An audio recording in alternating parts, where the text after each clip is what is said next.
Well, hello there, everyone. It's me, Civilla Morgan, founder and host of the Childless Not by Choice podcast. Welcome to episode 179. This is the next to last episode. I've already recorded the last episode, believe it or not, and I've already sent it to my podcast producer. I have to let him know I sent it, though. And then now I'm recording episode 179. So for the Childless Not by Choice podcast, after 10 years, we've ended up with 180 episodes, and that's it. That'll be it. I have been contacted about being interviewed on another Childless Not by Choice podcast. I know I mentioned that before, but they did reach out again, so I may be being interviewed. And if I am, I will post it here on this podcast as well. But officially, the podcast is done after episode 180. I know I initially said that December 2025 would be the final postings of episodes, but clearly these episodes are probably not going to air until January because it is literally, as of this recording, 8:04 p.m., December 31st. And so, yeah, life, you can make all the plans you want, but sometimes life just laughs at you as you're making your plans. And that's what happened here.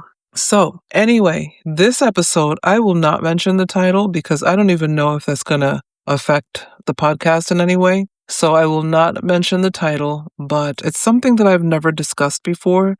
And I guess I never thought it was something that pertained to childlessness, but I guess in kind of a way it is. And you'll understand more as I continue. Once again, welcome to episode 179 of the Childless Not by Choice podcast. As you know, and this is the last time I'm saying it because I didn't even say this in episode 180. As you know, though, what I've been doing for the last 10 years is my mission, which is to recognize and speak to childless not by choice women and men around the world, reminding us that we can live joyful, relevant, fulfilled, childless not by choice lives. And whether you have children or not, thank you for tuning in. So, the title of this episode is in the show notes. I always say, please check out the show notes where you'll find really great, interesting information about the show. And so you definitely want to check out the show notes for the title of this episode. I want to thank my Patreon contributors, those who've supported the platform over the last 10 years. Thank you so much. It's truly appreciated. Those who've shared and reshared episodes, who have left comments or ratings on the podcast, it is truly appreciated. So, yeah, like I said, it may be hard to believe I have not broached this subject at all in the 10 years of this podcast's existence, but I have not. Honestly, I may have been avoiding the subject, but I don't think I can end this 10-year run without talking about it a little bit. So, here goes. Abortion. It's the termination of a pregnancy by removal or expulsion of an embryo or fetus. The unmodified word abortion generally refers to induced abortion. That's what everybody's been fighting about for the last 50 years, induced abortion, or deliberate actions to end a pregnancy. Abortion occurring without intervention is known as spontaneous abortion or miscarriage. I know, some people don't realize that a miscarriage is your body aborting the baby, the fetus. So anyway, miscarriage, and that occurs in roughly 30 to 40% of all pregnancies. That's a high percentage for people not to have a little bit more knowledge about it, but I don't know. Common reasons for inducing an abortion: birth timing is not the right time, limiting family size, already have too many children.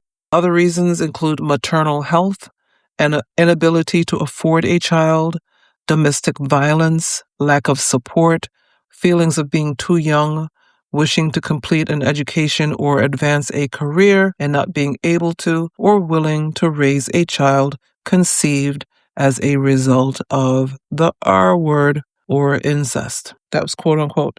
As you can see here, there are several types of abortion and several reasons for abortion.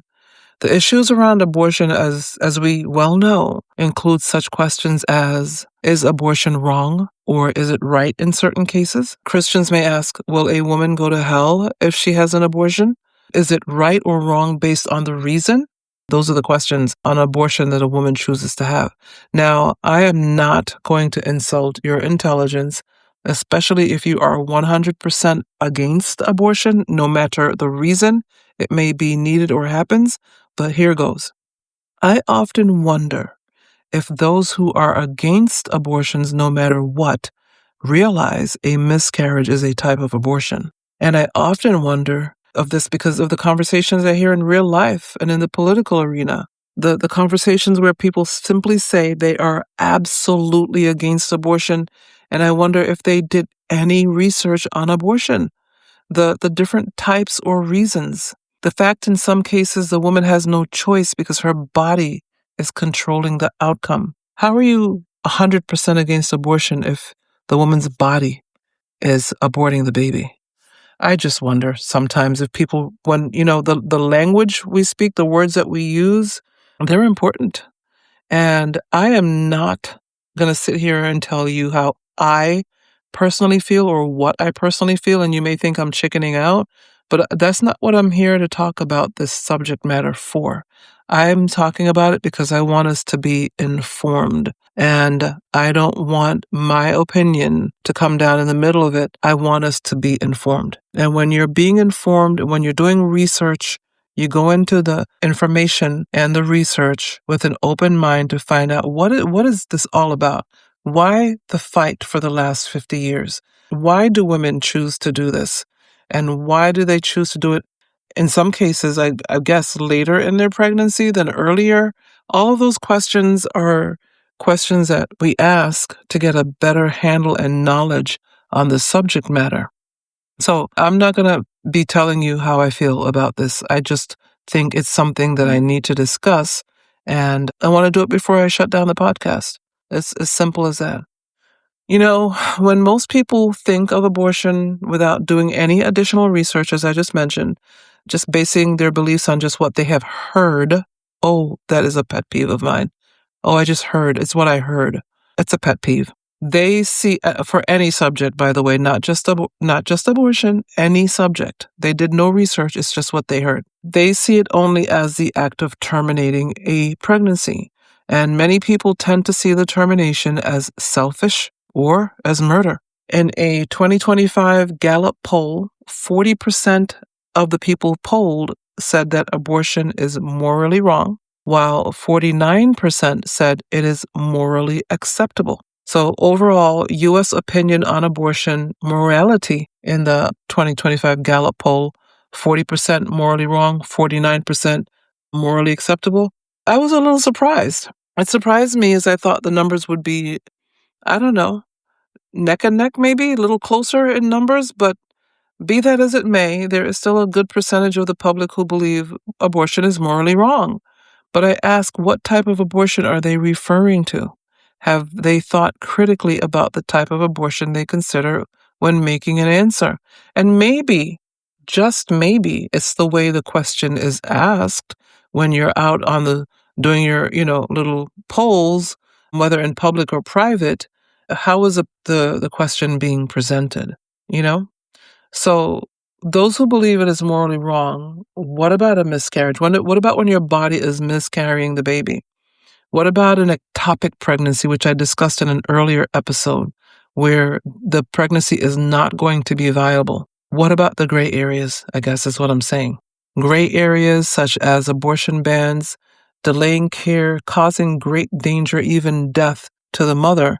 What about cases like the one involving, and I put the link in the show notes, involving Amber Thurman? What about, I hate to call a person a gray area or her situation, but what are we saying? What are we saying? If the body is rejecting the baby, but the laws say do everything you can, including keeping the mother in a coma, what do you think about that? What are we to think of this? Do you think I'm making excuses for abortion, for having an abortion? I, again, created this episode to have us think about what it means, about why abortion, as well as why not abortion. In fact, I wanted to talk about abortion, not to tell you how I feel about it, about my opinion, but to ask for critical thinking. I honestly believe critical thinking is lacking in many subjects, not just abortion, by the way. And I know some of you may say, wrong is wrong and right is right. Please do not try to force abortion on me. I'm not doing that. Please do not try to get me to agree that abortion is right. I am not doing that. Not at all.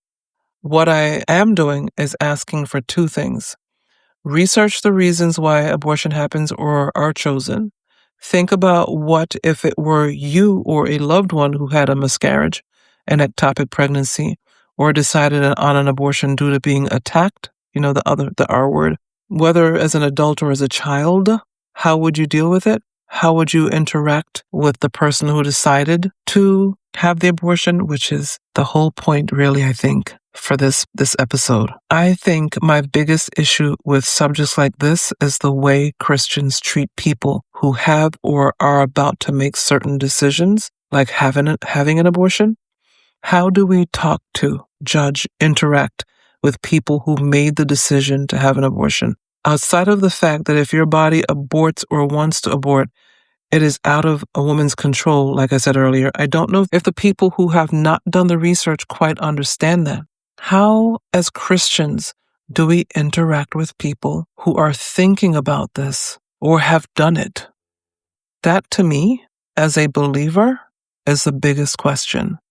Because I believe that a lot of times, not just abortion, a lot of different things, we as believers become so judgmental that we can't help the person make a better decision, make a different decision, because we're so fully in judgmental and judgment mode that we just lost the plot. Like I've heard my Scottish friends say. When I first heard that term, lost the plot, it cracked me up. It's just the funniest term for me. But I mean, it's so fitting sometimes because people just literally lose the plot when somebody's doing something that they may not agree with, something as serious as abortion. But I dare say that if, as believers, Christians, the church, and I know people are going to say, oh, you're always talking about the church. Well, guess what? I'm a product of the church. I'm a preacher's kid. I've been in the church all my life. But I've seen the judgmentalness that have turned people away. And that's not God. It's not godly. It's not Jesus. So my biggest reason for doing this episode, well, two reasons. For you to, or the listener or anyone who's having a problem with abortion, to critically think about the subject matter, do the research, and then even if you still do not agree with it, you have a better way or maybe a different way of talking to someone who's considering it. Instead of yelling at them and screaming at them and telling them they're going to hell, all the things that I've heard Christians do, none of that is Jesus. As believers who know the stories of Jesus in the New Testament, when did he ever yell and scream at people? I can think of one situation, but you know who those people were? They were church folk. They were up in the synagogue and they were doing wrong things inside of the synagogue. Those are the people he yelled and screamed at. He didn't yell and scream at the people who needed understanding, who needed help, who needed a kind word and a kind heart that could possibly make them change their mind. So I'm just wondering if the church, if church folk, if believers acted differently to the world, if we acted like Jesus to the world, if we would even have to have this issue about abortion, if we showed the world what Jesus showed us and caused us to follow him, to be followers of him in word and deed, would it be a different world? I think so. I believe so. And there might even be less abortions if we acted differently. Yeah, I'm putting it on us as believers. I really am. Because I feel like if we treated people differently, they could come talk to us. They can have a conversation. They could make different decisions even before abortion is an issue. I mean, just a thought. So it's not as clinical as you probably thought it was going to be, and not as judgmental as you probably thought it was going to be, because I'm not here to judge. I'm here to always ask, and I ask myself even, what would Jesus do?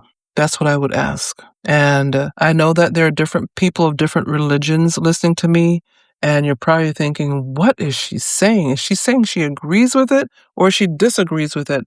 I said in the beginning that that's not what I'm here to tell you, whether or not I agree with abortion. I'm here to ask you, regardless of your religious beliefs, as a human being, how do you want to talk to the person who's dealing or thinking, considering an abortion? And the person whose body rejected the child, the fetus, wherever the phase was of the pregnancy.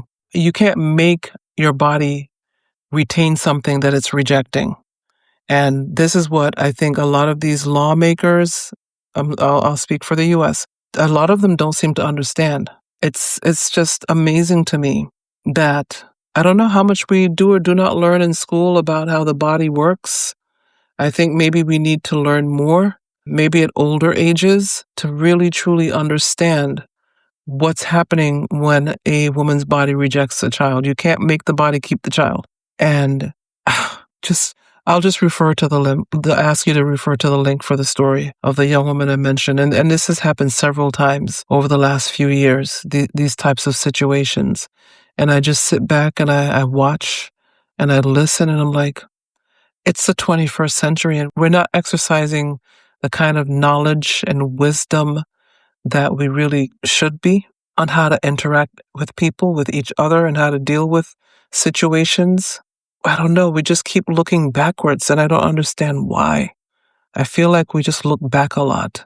And if you're looking back to see what the Bible says about what Jesus says, that's one thing, especially if you're a believer, because I will tell you that the way he dealt with the woman at the well, or the woman who had the 7 demons, or the women in general, how he dealt with women in general, that's not how a lot of women are being treated right now in our day and age. And I just love and I'm so thankful for the way that Jesus interacted with women over 2,000 years ago. 2,000 years later, and women are still being treated like, in many cases, like trash, like garbage. And I just don't get it. But I will continue to think on how Jesus dealt with us, no matter what our issues were, because men have issues too. It's not just women. And I just look on how he dealt with everyone. He dealt with everyone with a kind heart. He was firm, but he was kind. And I really love that because that's who I follow. That's who leads me through this life. And I'm so thankful that it makes sense to ask for any situation, what would Jesus do?